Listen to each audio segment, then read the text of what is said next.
illusion bags have literally taken over my life. Now hear me out. I was thinking I want to do a luggage bag, and then I was like, I gotta have the plane tickets. Of course the plane tickets gotta be added. Keep watching and I'm gonna show you how I put all this together. Here is all the pieces to my luggage bag. We have the front, and the opening is there. You just cut across with your X-Acto knife, just cut the slit. It's gonna be open. And then we have the back piece. This white background is here just to save you ink, and that goes right on top of there. And then your backing to enforce it to make it stronger, and comes with 2 edible plane tickets, so you can edit these on Canva.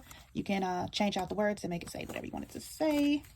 So they will stack together, and our plane tickets will just sit right in there like that. So let's put this together.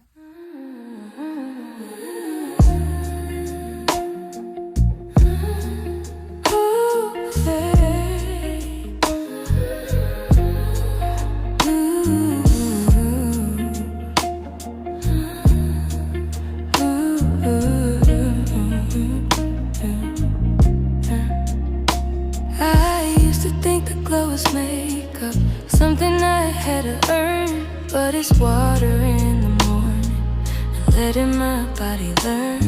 Just clean skin. It is super easy to do. This template is available in my Etsy shop. It's a Canva link. Images on the bag cannot be changed, but the words on the bag can be removed or changed. And like I said before, the plane tickets are completely editable. Change out the words, add things, do whatever you want. I also have more themes to my luggage bag. I have a Betty Boo bundle. I also have a Chanel luggage bag bundle. They all will be available in my Etsy shop, and you put them together the exact same way as this one. Thank you so much for watching. Please comment, like, share, follow, do all the things. Thank you so much. Bye.